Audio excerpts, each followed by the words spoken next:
This is Jamie with Kindred Being, and we have Meg with us today, and she's going to share her awakening story with us. Hi, Meg. It's so nice to have you here. Hi, Jamie. Thank you for asking me. Oh, I'm so thankful that you agreed to do this. So let's get right into it. When did this journey start for you? Um, I- I've never been asked that question, and when you sent me the questions, I started to reflect. Yeah. And I think we're born, and I believe we're born empaths.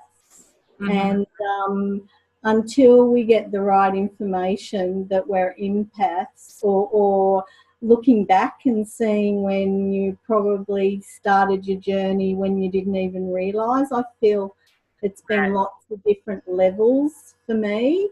Um, I was brought up in a sort of loving home but dysfunctional. Mm-hmm. But being an empath, I had two older brothers that are both highly successful, Mm-hmm. and I always felt less than. But then when I got the knowledge of being an empath, it's not about feeling less than, it's just taking on everyone's energies. And Yes. then probably when I was 26, that was when, like my parents were Christian, so I always had that healthy identification with a God. And then at 26, after having a bit of a checkered past with a lot of experimentation, um, I sort of came into some sort of spiritual beliefs, my own DIY spiritual awakening, I think. And that's when I connected to my God, not that Christian God. And, you know, in the last 30 odd years, I've just been having people sent to me, taking what I like, leaving the rest. Mm-hmm. And yeah, but That's so important. yes. And I think too, my goddaughter's an empath, and I went to stay with her last year. She lives on the west side, I live on the east side of Australia, and she put it in words that I was an empath. And that's when I started seeking out empath information. But I think you and I said this. I was looking for adoption papers when I was probably 5. So Yes. I didn't feel right in my own family, and I've always been a seeker. Always. I love history. I love finding things out. I love studying stuff I like. Yeah. So, like 26 is when I started to get more spiritual and stopped doing some silly teenage things. Yeah, and I've always been a late starter, so I was probably acting like a teenager till I was 26. And then I moved to the country. I got married, had a veggie garden, and then that marriage broke down. And then in 2004, that's probably another level, a standout period for me when I started deeply seeking more spiritual awakenings and lifting my vibration. Mm-hmm. And then the huge bazinga, and I've shared it with the Kindred Beings, was January. In the group. Yeah.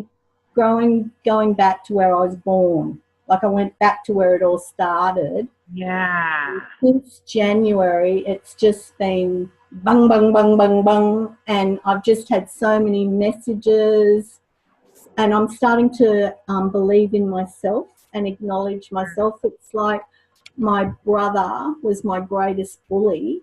And it wasn't till I did that cosmic cord cutting with our karmic connection Mm-hmm. where I really, really started to feel at peace in myself. It was like the last, there's no coincidences. I went back to where I was born. My cousin told me this information about my childhood, and just 2 sentences, I felt like I was where I should have, oh, you shouldn't say shouldn't, but where I was meant to be Wow. spiritually, and Amazing.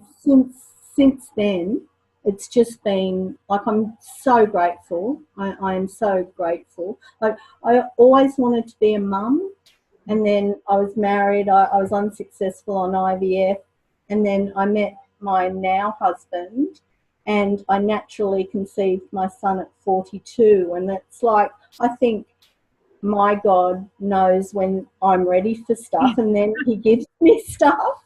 Sure. Oh my gosh, that's amazing.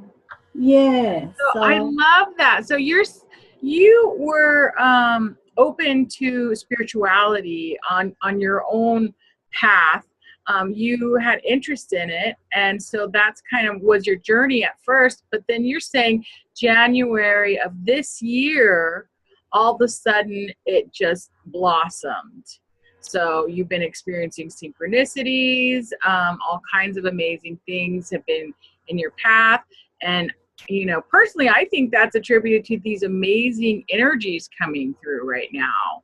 So, what led you to that journey of going back to where it all started? Was there some sort of push that pushed you there? Was that a synchronicity, or how do you think that ended up happening?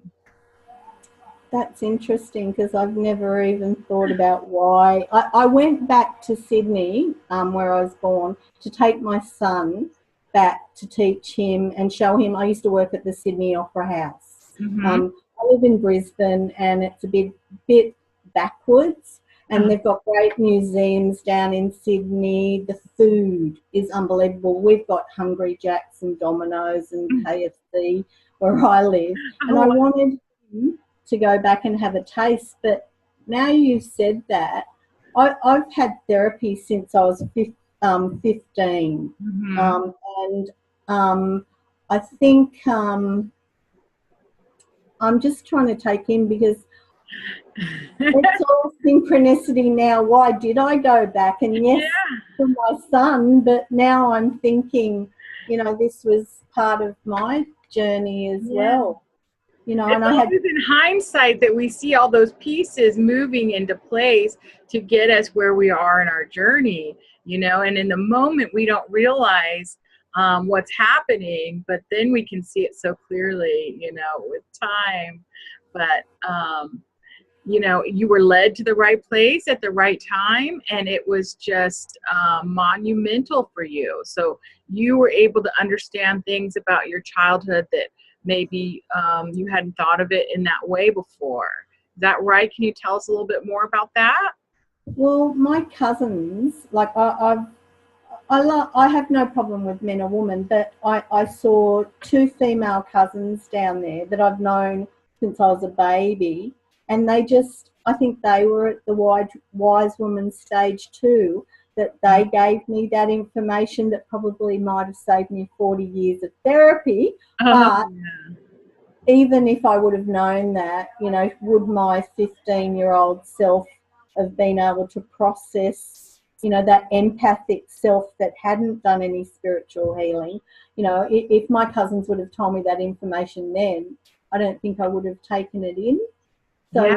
So why did these women from my family, who I've known for 5 decades, and my sister-in-law, come to me and give me this new? Yeah, thank you. I'm going to be looking at things a lot differently after this. And like, it's been on levels, I believe in that soul contract. Before we're born, we take on this mission, and when we're born, we know nothing of that soul contract. Yeah. And there's all these things that you can look back on. And since I've gotten that really true peace, and I've had lots of true peace in my life, but where I feel like, not that I know it all, but my soul's gotten peace with it, Mm-hmm. more so than what it was before January. Like, that was vital information. And, it just lifted my vibration more than a lot of other times when I got into spiritual awakening work. And it was very monumental. I remember being with my cousin and getting 2 sentences, and just a 360-degree flip, and then that seemed to open a portal of all these strangers, family, friends coming and adding to that information. Oh, and, wow. and and when my vibration was lifted by that information, it's just all been rushing at me, you know, and things that help my son. It's just amazing. I'm still in awe of it, you know, since January. And Yeah. I always want to be in awe of it. I've never been the type of person that's taken things for granted, or I try and have a lot of gratitude. I try and pray a lot to try and keep my balance, because, you know, your ego is so close, or your personality, whatever you want to call it. And for me, I have to have a daily practice Yeah. of keeping on a spiritual path, you know, with my work especially. So, but I like a lot of Buddhist philosophies. It's sort of like all these bits of information. I can look back on my life, and there sometimes is one sentence where it's been able to change my whole life. And then, like, I was 57 in July, and like, I hope no one's a late starter. No one has to be as late as I starting out or getting this spiritual awakening. But, you know, it was meant to be when it was meant to be. And I wasn't as meant to be as I was meant to be before January. There was still that bit of... Yeah, that's amazing. Okay, so it's interesting to me how that happens, you know. So you got these few words that kind of awakened you, made you see things, change your perception in such an amazing way, and then after that, it just snowballed. So you're getting more and more. It's like it's exponential, the information that comes in after that point. So it's that one small shift, that's one small moment in time, and all of a sudden everything is different, everything has changed, and it just keeps coming and it just keeps coming. And I think that is so cool, and that's what's fascinates me about this whole process, you know, in my own journey, and then sharing these journeys with you and everyone else who is so kind to share their stories with us. You know, it's just so fascinating what that moment was, or what that idea was, or that time was that shifted things for you. And so that's pretty amazing how that happened. It was like when I had my son, like, it, you know, 42. It was, and when I was 4, all I wanted to do was be a mum. But I wasn't ready to be a mum till I was 42. It's sort of like time isn't important. It's like when you're ready, and it's sort of like when the student's ready, the teacher appears. Absolutely. You know what I mean? And like, I make jokes, you know, you don't have to wait as long as me, but better late than never. Sure. And I look at people that get things easily, and they just don't seem to have the same gratitude as people that have climbed Mount Everest's. I call it climbing your Mount Everest. Everyone has Mount Everest's. Yes. You know, and some people get bitter, and some people just keep on climbing to the light. Yeah. Yeah, I mean, that perfectly explains the journey completely. So, you know, that's our journey through, it's the climb, it's a continual climb. You know, that's an amazing way to put it. Yes, you're right. Some people get discouraged and stop trying to make it to the peak, and then others persevere, you know. That's an amazing way to put it, because, yeah. Sorry, I believe those people that don't get it will get it in another lifetime. It's just not their lifetime. To be in shadow is going to be more learning that they need to get to maybe get more gratitude. I don't know. But I think, you know, all beings are, you know, eventually will get to the light, but some people, you know, they've got to go to shadow for whatever reasons they've got to. There's still time. So Yes. we'll see what happens in the next few months, and see what kind of amazing things are going to kind of shake all the energies up, and hopefully awaken more and more and more people. So we're in a fascinating time to just kind of sit back and watch what happens. But I'm not discounting some people. I think there's still a lot to awaken, you know. So we're giving them time now, and we're all being patient, waiting. And you know what? I think there's a lot of spiritual people out there, and they've got gentler voices than some of the people that are in the shadows at the moment. You know, governments and wars and stuff. They've just got louder voices. It doesn't mean that they're a bigger population. Yes, that's true. Absolutely. And it's growing, you know, we're growing and growing and growing. You know, one of the lessons I learned is how much more powerful love is than fear or anything else. So even if it's a small population of those carrying, you know, an expanded heart chakra with love throughout their lives, throughout their days, that is very transformative and transmuting to fear that you know, a lot of other people can have. So even a small population can affect the majority of the people on the planet, and I think that's happening right now. The butterfly effect. Yes. And I believe everyone, like I try and start it in my own home, or I try and break a cycle in my family that I find isn't healthy. One person can make Yeah. such a difference by the butterfly effect. And then I send my son out, I send my dogs out, I send my husband out, you know, and when you look at, you know, even when you go into a shop and you're kind to the person behind the counter, that's the whole process of love and the butterfly effect. Yes, absolutely. So that was kind of one of my questions. All this that you're receiving and all these experiences that you're getting, how are you integrating it into your everyday life? So it sounds like you're going forth with love, and then what are you receiving in return? What kind of interactions are you having? I think when in my work, and I try and do my work for, I have to pay my mortgage. Yes. And it was interesting your question on financial abundance, but Yeah, we discussed that in the group. I will not take money off family and friends. There's no greater gift than watching people heal. That's why I did the work I did. So I'll give you. I can only say so much because of confidentiality.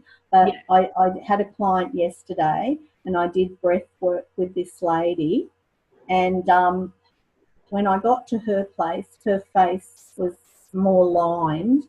When I was leaving, I saw that inner peace in her face. So that's what I get out of all these people coming. And my religion is kindness, and I if there's any sort of people that aren't healthy or wounded, I try and put up boundaries, or I try and send love from afar.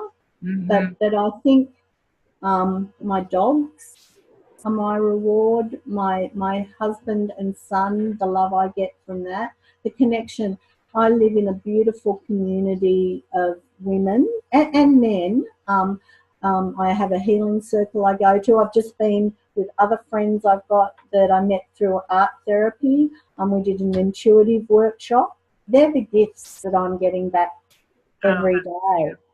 You know, when my son tells me he absolutely loves me and he doesn't know what he'd do without me, that's my gifts. Every morning, I think I told you about my dog Tibet. I wake up and I've got a rose gold heart, and I see that straight away. And as soon as I move, Tibet knows I'm awake, and I just get dog reiki straight away. And then I've got a sign with love on it. And that's how I start my day. And then I go out and spread that love in my own way. But I don't think it's healthy I'm very mindful now at 57 not to be around too much dark energy as well. Mm-hmm. And I've been very, very lucky with clients that, you know, I have beautiful clients Yeah. that come to me as well. And I love my work. I love my friends. I love my life. That's my rewards. Yes. Can you tell us a little bit about your work? What is it that you do? I'm a qualified and registered counsellor. I've got a diploma in counselling, and I'm not sure, in Australia we have TAFE colleges and university. So I went to a TAFE college and I have a diploma, Mm-hmm. and I'm also a hypnotherapist. So I do past life regressions. I can tell you something. This still touches me. I hypnotized someone a couple of weeks ago to eat vegetables. Their parents had been trying to get them to eat vegetables all their life. Yeah. And sometimes I don't know how powerful it is either. And that boy ate vegetables that night for the first time. I bet he did. Yeah, That's so amazing. the subconscious mind is 20,000 times more powerful than the conscious mind. So when I hypnotize people, I relax them, get them into a meditative state, and then I've got scripts, but I also ad lib. I sometimes go to retreats and I do a lot of ad libbing when I go for retreats and just let spirit guide me. Oh, that's Um, amazing. I do lots of different type of hypnotherapy. I've had lots of people coming to me recently with nightmares and Mm. dreams. So there's no, like, I also do quit smoking and things like that, but I like the alternative stuff. I love past life therapy, and I love watching people get peace from learning about, you would probably be aware of this as well, when they can put their past life stuff in this life Yes. and gain peace in this lifetime or And they can less. find the lesson from it. Yes, that's Yeah. amazing. And And, yeah, go ahead. I went back to school at 51. Like, I had my son. I wanted to be a stay-at-home mum, and I went back to school at 51. I got my diploma, and then I got my certificate in hypnotherapy. And I'm hoping to do a certificate in breath work, which is one of my favourite therapies, which is also called rebirthing. And it's about, I feel, when you have stuff happen to you, sometimes you shut down and you don't deal with it in the way your body would have liked you to. So you can manifest that energy. And sometimes I just hypnotize people, get them to go back to the moment, and then they go into the breath and free the energy, and then they can move on. So I have different sort of, I like Gestalt therapy, I like cognitive behaviour, I like person-centered counselling, like asking questions. Like, asking people questions can stop arguments, you know, not making statements, and you find out so much about people by asking questions. Sure. Absolutely. So Yeah. I have my own personal practice. I was lucky yesterday, I did part of my therapy outdoors. Some of my clients pick outdoors, and I find that really grounding and healing for clients as well. And I've got my life experiences. On a professional level, you've got to be really careful to overshare. But, you know, having that empathy, and a lot of people like to come to counsellors that have had some life experience. You know, Sure. some people, when you're trying to sort of get people from a textbook, it just doesn't work. Mm-hmm. Yeah. So you are experiencing your journey, it sounds like, in every moment. In every moment, you're healing not only yourself, you're healing others. So it sounds like, you know, you're really immersed in it. And that's just amazing. And that comes from, I think, and you can, you know, tell me where it comes from for you, but an excitement about it and just that gratitude and wanting to pass that on and the love. Yes. Yeah. yes. I think, it's karmic. Sometimes people say to me, I want to pay you or whatever. And I say that service is going to come back karmically for me. So I don't need that financial. I'm lucky my husband's an interstate truck driver. We're comfortable. So I can make that call whether, no, I don't want the money. I'll get that in my next life. So Right. to speak. Wow, how generous. That's amazing. And you're just so loving. And I always love your energy. Meg and I are in the Kindred Beings group, and she comments and has the most beautiful, insightful comments. And I'm always waiting. What's Meg going to say about this? I'm always They're waiting all, for your comments. they're all plagiarized. I've had teachers probably all my life, and I've just taken the ones I liked and reshared them. So I'm just the instrument. So I've Well, had some, that's okay. You make it your own. yeah, Beautiful. well, you guys can think it comes from me, but I've been lucky enough to have people share that. And just it's like that one sentence. Yes. Yeah, One one positive affirmation can just change absolutely. someone's world. It just sparks That's something in something. you. Yeah, and that's another thing. Oh yes, I've gone down into my heart and soul. I've always been a seeker, but I think I've intellectualized too much in that process of seeking. And January, I came into my soul, and then a guy said, "Get Seat of the Soul," which is a book. And then for a month, every decision I made was from my soul, not from my brain. Yeah. So all that was one of the messages that came. Like all these people have been either sending books or whatever that'll make me think, okay, for this month, I usually have my, I'm going to do this, take a survey for a month. And that's what I did. I stopped even eating chocolate. I picked chocolate from my soul. Wow, that's great. That's really great. Yeah, that's the voice. I mean, for me, that's my voice. When you just stop for a moment and it'll just come through. So you have a question or you're basically just channeling, like you say, your soul or your higher self, and it's there all the time. You just have to listen. You just have to take a moment to listen and hear what it's telling you, and it'll come through every time. It's not foreign, it's always there. And sometimes too, as humans, I think we need to go through a bit of the dark night of the soul to come out to get to that higher vibration. Sometimes we need to be away from people and in the silence to hear that voice.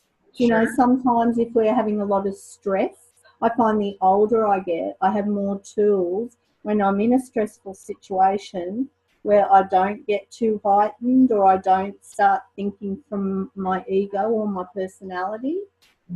So I think people don't allow themselves to be human enough.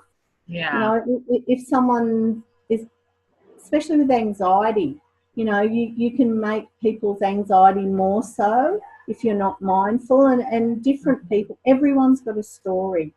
And if you get to know people and find out why they do things because of their story, and you start asking questions and then you start showing kindness, people have done that to me, and I'm just, like I said, plagiarizing or doing that thing that healed me.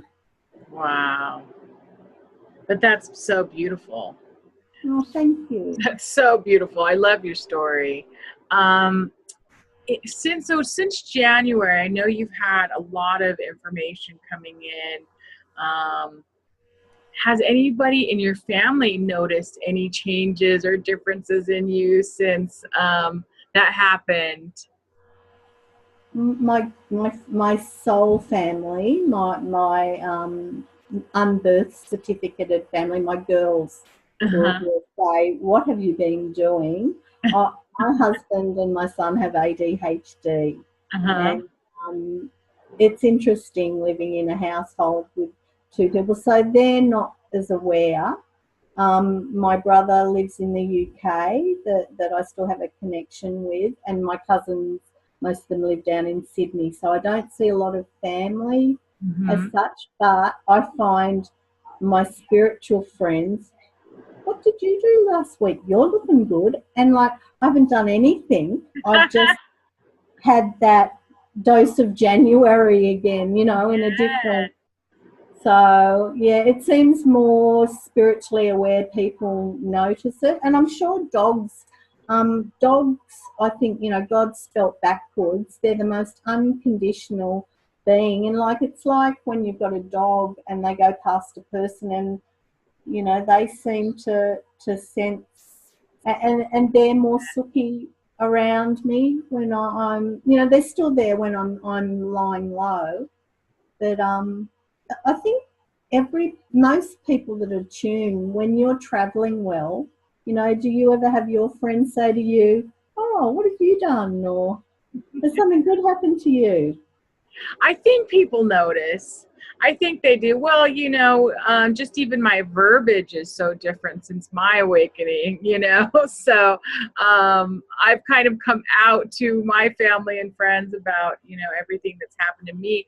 And it's so interesting how it's sort of a domino effect. You know, it's actually some of my family were kind of awakened first, you know, and it happens like a domino effect. So just about everybody I know and my close family, they're either in the process or awakened already. It's amazing how it just is contagious and kind of affects everyone. You know, that high vibration, it just, people can't help but be affected by it, energetically, you know. And you went back recently to your hometown, didn't you? I did, yeah. I thought that was going to be pretty tough for me, but then I had the expectation that it was going to be tough. So that's where I started off on the wrong foot there, and it ended up not being as what I thought it would be. You know, it was actually very freeing, very nice to be there. And it's so interesting because I was there as a whole completely new person. So I saw things so differently, you know, with new eyes. And it was amazing, you know. It's amazing to do that and to allow myself the space for that and to just try to transmute the energies that I had and the feelings and ideas I had attached to that space and that area and that place, and just kind of try to lift it all up, let it go, transmute it, and just lift it up. And how did it go? I think it went pretty well. I enjoyed my time there, and I left with a lot less heaviness in my heart about the area. So, yeah, so I really, it was healing for me in many ways and on many different levels, that going back and kind of facing things, you know, instead of just segmenting it and saying, oh, that's over there, now I'm over here, actually going back and facing it and working through it, you know, so healing. With love. With love, yes, with love. Well, let's see. Have a couple questions. Oh, so did you notice any of changes happening with you? Okay, my hair's growing longer since, and somebody asked me that question since January, and I asked my goddaughter the other day, and her hair is growing longer as well. She's having a spiritual awakening as well. I've noticed that. Yeah, that one blows my mind. The hair growing longer. Yeah, because it's such a physical thing that you can see, you know, you see every day that's happening. So this isn't something unseen, like senses that where other people can't observe it. This is observable. Yes. So that's amazing. Yes. Mhm. I think I'm just more sure of myself, and I think when you get more sure of yourself, more teachers come to you, and it just I can't really, like, there's lots of little different things that have been happening. But I'm seeing my hair grow longer. I'm seeing I'm making, like, I'm sitting back before I make choices. So because I'm sitting back more than, and I've always sort of, the more I grow, the more I am careful of situations I get into, but even more, like, I keep on saying January, but it's just that self-esteem thing. I think if most people were comfortable with themselves and their self-esteem was good, our decision making would be so different. And when you feel good about yourself, people are attracted to you. It's like Mhm. bees. Yeah, I agree 100%. Yeah, it comes from within and it emanates out, and it just makes you glow when you can see it when somebody loves themselves. When they're putting the time and the care in and the work into just feeling that love within, and then again it emanates out to everyone else and everything else around you. And I see that in you, and every comment you make it on Kindred Beings and every interaction we have, it's just emanates that love. It's so beautiful. Oh, thank you. Thank you. Let's see. So did your relationships with other people change at all as well? Did it affect that at all? But it Um, sounds to me like you were on this journey for a while. So you were on the journey for a while. It's just you kind of started seeing it with a different perspective in January. and given, like, some people don't like labels, but when I found out I was an empath, that gave me a lot of freedom. And I was able to go back and understand why, everything was so powerful when I was young. But Yeah. I, I don't like doing it. And my goddaughter put it nicely a while ago. You can send everybody love. You can do it from a distance, but sometimes some people come into your life and they're not healthy for you, and you're not healthy for them because you're not being present on that balanced, healthy level as well. And she gave me a different perspective of sometimes you've got to let people go, but it doesn't have to, because you're letting them go, it doesn't have to be so negative. It's not their lifetime or it's not their journey. And when you come together, that chemistry isn't good. Mm-hmm. But you can still do it in a very loving way. When I divorced my first husband, I did it very lovingly. My sister is a retired solicitor, and she said, "You always know the truth in people when you break up from them." So I think you get to see sometimes the real person. One of the most profound statements is love is blind, and you don't see certain things. And Yes. sometimes when you break up from people, if they're still kind and loving in that breakup, that they were kind. And I think too, people are wounded, and Mm-hmm. sometimes we trigger wounds, and then you see a side of people that isn't really them, it's their child that's wounded or whatever. So I have left, I chose to leave my brother. I don't feel good about it. I believe that we had a very bad past life connection. I feel like I've served my karma in that past life connection, and I tried for, he's 5 years older than me. I tried for a long time to try and have a good relationship. So I've walked away from that knowing that I've tried, Mm-hmm. and that's his stuff. Yeah. Um, so I think sometimes just because you have to leave people, that it sometimes is a spiritual thing too.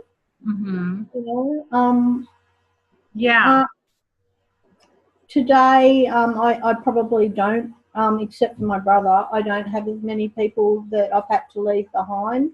Again, I think I've got a bit of a spidey sense. these days where, you know, I think, well, that person seems nice, but they might just be meant to be, you know, an acquaintance or someone I know. Going into spiritual groups sometimes can be a bit interesting because, you know, sometimes, and being a counsellor too, a lot of people come up and they want free counselling the minute they've met Oh, me. So I've got to be really mindful of that. So yeah, I've had to leave some people along the way, but I think that was for a reason, and it mhm. wasn't. I try and look back on stuff and think there was a reason, and it was a spiritual reason. You know, that's another thing about life and human beings.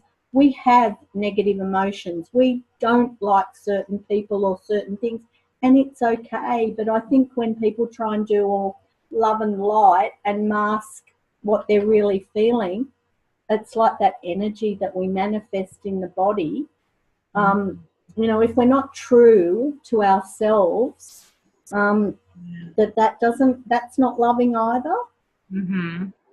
Do you get Yeah, what so I mean? yeah, so it's like honoring, you know, your true self and not masking it, but owning it and kind of working with it as well. You know, and I like your point about um, some people, you know, you can love from afar. So you can continue to send them love and know that they can't be in your life on a regular basis because your energies don't match or your paths aren't in conjunction with each other at that moment. And you know, a lot of us have to do that for a lot of different reasons, and that's okay. You know, give yourself that space so that you can be healthy and happy. You know, so And I it's on the delivery too. Like I don't have confrontations. I do not yell at people anymore. I do not go off.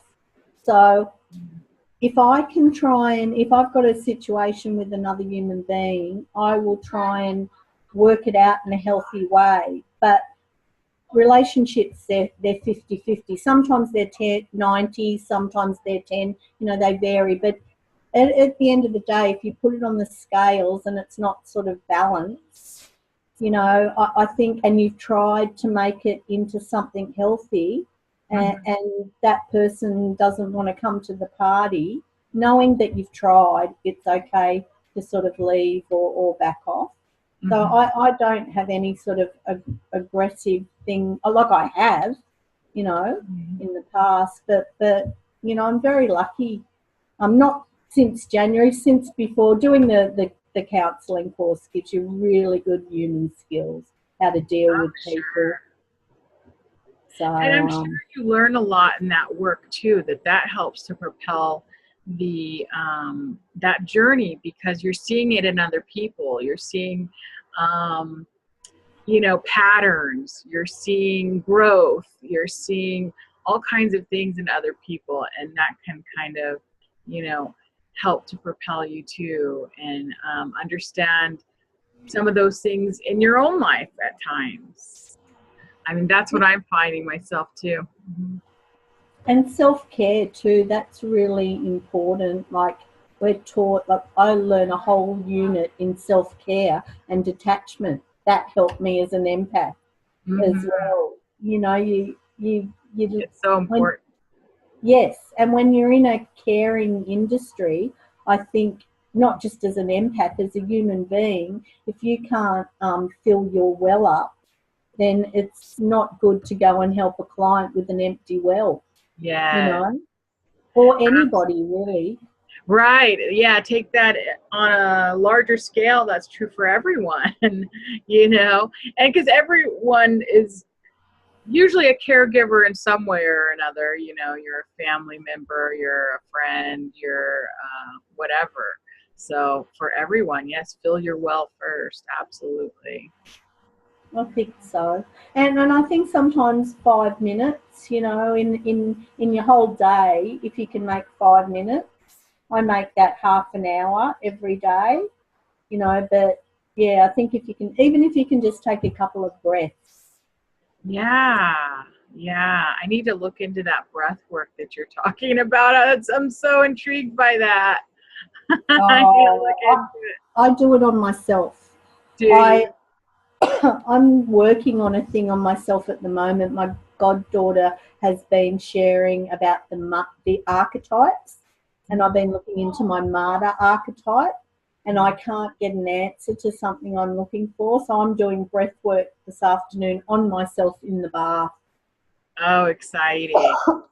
So hopefully something will come up with that, because especially being a caregiver, you know, and I love my goddaughter because she said to me, "Do you like doing that?"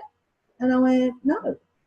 And it hadn't even crossed my mind in this particular situation whether I liked it. I felt that I couldn't let people down. But even going into situations, if you're going in as a martyr, that's that's not going in with good love. Right. Yeah. And recognizing it is the key, you know. And sometimes people do bring it up for us and put a mirror in front of us and show us, you know, things about ourselves that we didn't realize. And then you can either take offense to it and get upset about it, or you can say, hey, that maybe there is something there I need to look at. And that's doing that shadow work and looking inside and deciding what will continue to serve you and what won't. And will lift your vibration, because the martyr was pulling my vibration down. Yes, absolutely, absolutely. That's so cool. Let's see. It sounds like I was going to ask this question. Do you have an understanding of your role now with all the changes going on the earth? But you are out there all the time, it sounds like, healing and loving.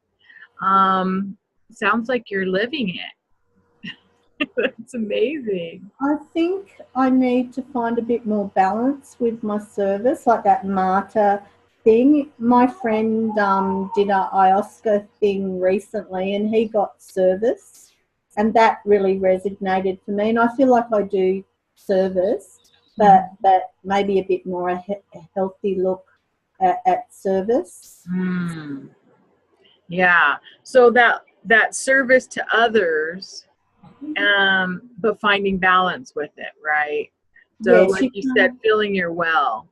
Yes, you can't keep what you have unless you give it away. But I Yes. want to give it away in a healthy way, not, I don't want people to take. Oh, with my son, bringing up a child, you think like you really are mindful, because you don't want them to pick up any of your traits, but, they do. It's impossible sometimes. So, yeah, my son's a bit of a mini me.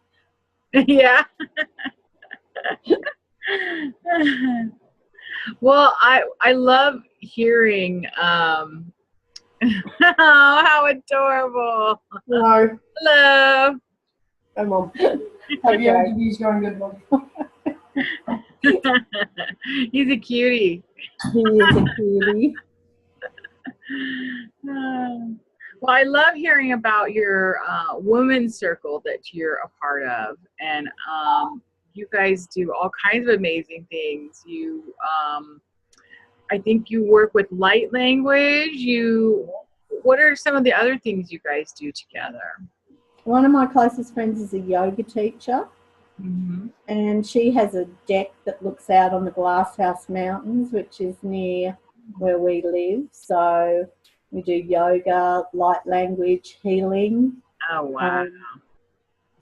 face and head. Like, we usually have a circle and get somebody that needs healing from the circle in the middle of the circle. And Heidi does light language. You saw I posted Heidi on Kindred Yes, I Being. love it. Yes. Yeah, and she also does paleo. She's doing the paleo sticks instead of sage at the moment. She's Oh, engraving yes. those. Mhm. Light language. There's a lot of, we have satsangs in the area. We go on road trips as a circle as well. Just have some time out for us. I love dancing. that idea. I love that idea. I think everyone should do that. Find a group of like-minded people and start spending time together and exchanging energy with each other. I love that. That's such a And special thing. women. I like there's I don't have a lot of wounded women in my life, so I'm very, very spoiled. And I've got I've got a couple of circles that I go to, but in my community, everybody knows everybody, and then you can go to different places for Reiki nights. We have crystal bowl healing, satsangs. There's so many places that you can go to as a group, and it's an extended circle. I'm very, very spoilt with our community around here, and everyone's really caring. And I think I shared with you about my friend that's a yoga teacher. Her partner had a preemie baby, and what happened with the community praying for Lily. I was in when Lily was getting her last rites, and I'm going to her first birthday in September. So that is the power of prayer and kind people, Yes. and I believe Lily had a walk-in too, because we saw the suffering, medically that Lily went through. And sometimes you think, how can a soul experience so much? And Haiti pointed out that Lily had a walk-in, and now we're going to her first birthday. Lily's been the centre of our circles a lot lately, Oh, because amazing. it's such a joy that just looking at Lily is such a joy. And my neighbour's just had a baby. Oh, she's nearly a year old, called Lily as well. So Lily gives her clothes to Premi Lily, and and Wow. my neighbour's my friend privately, but it all sort of, it reaches out, that butterfly effect, Yeah. when my neighbour had her Lily and saw how healthy she was and saw how Lily was suffering. She's a very loving woman, so she gave her Lily gave the other Lily all her clothes. So Oh, wow. I'm blessed with so many different people. Some people aren't spiritual, but they're still very kind, and you can link people up through, clothes, babies, if your intentions are loving and caring, it's amazing. Yes. Yeah, I love that. And how effective it is when we get together and we spend that time together raising each other's vibration, and it affects people who, you're right, may not be aware of energy and how it works, but they're being affected by it. And it sounds like you're living in a utopia over there. You have so many awakened individuals in your midst. And I have to ask, I know this might sound dumb, but what is the awakened community like in Australia? Is there a high population of awakened beings there?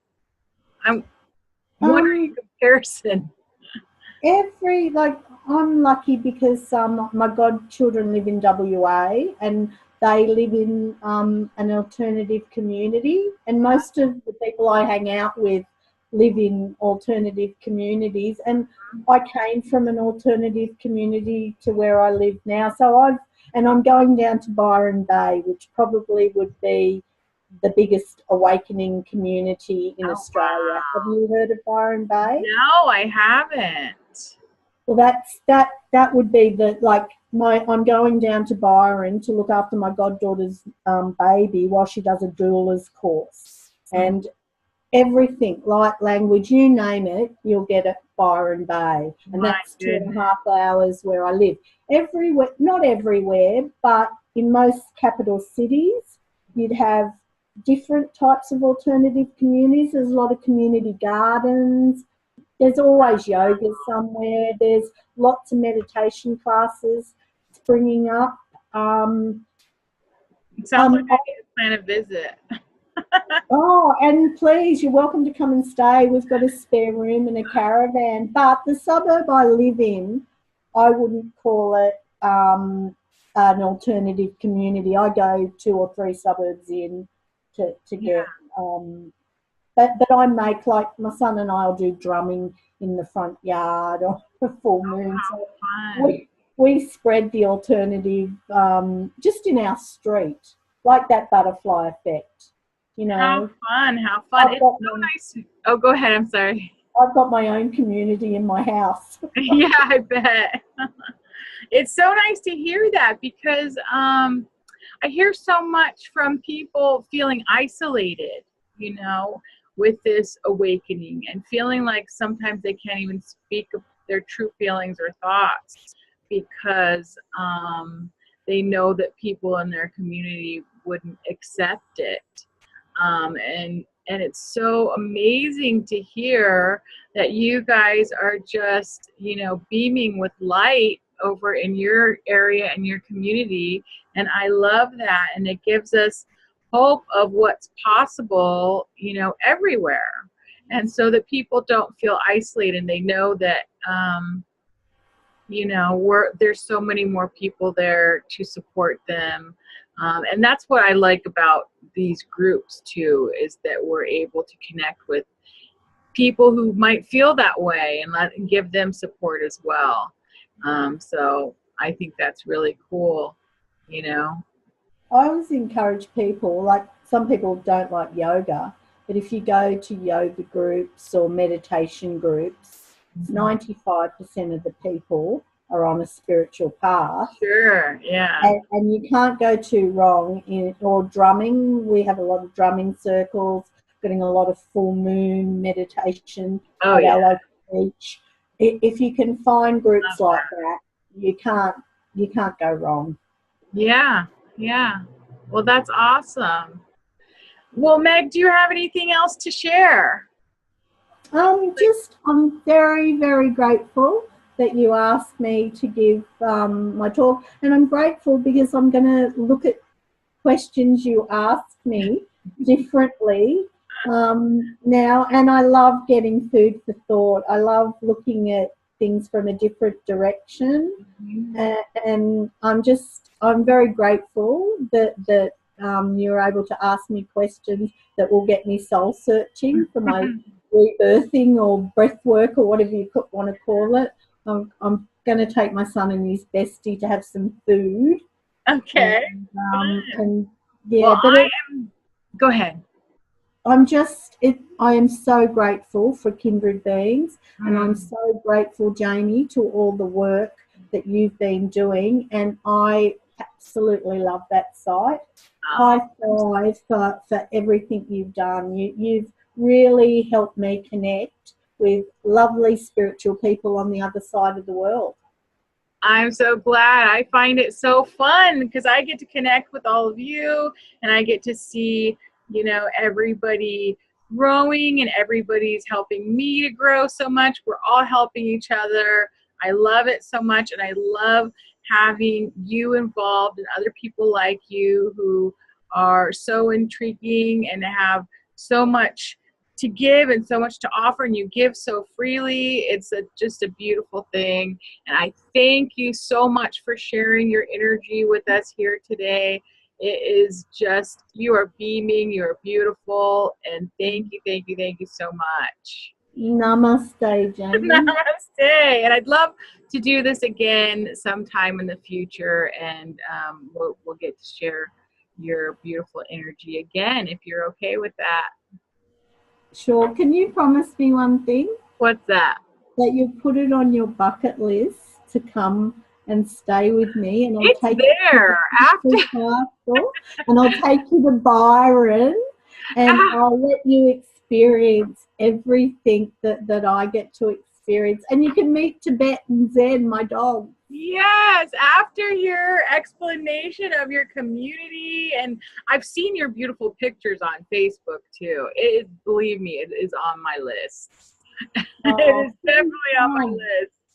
Yeah. That would be awesome. Let me be your tour guide. Oh, I would love that. I would love that so much.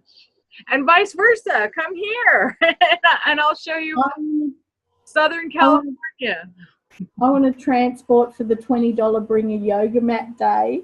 Oh, yes. Oh, we would love to have you. We have the group regression coming up on the 19th. Yeah. That would be awesome. Well, thank Yes. you again, Meg. And I will see you in the group, and I will see all of you in the next video. Oh, and Meg, before we go, how can people find you and find your services? Um, all they have to do is go on to my personal Facebook page and Meg Boers Counselling and Hypnotherapy. I have been considering doing Skype as well. Yeah, And I've sure. just changed rooms again, but I'm looking at doing Skype. And this has helped me get into the 21st century doing this with you. Well, I'm kind of new to it too, so we get to work out the kinks together. That's good. If you don't mind, I'd like to put a link to your Facebook page below the video too, so people can find you that way. And then, of Oh, course, thank you. yeah, and then of course you can always find Meg in the Kindred Beings group. You can find me there as well. Come and participate in the discussions there. So thank you again, and we will see you in the next video. Okay, love and light, Jamie. Love and light. Bye. Bye.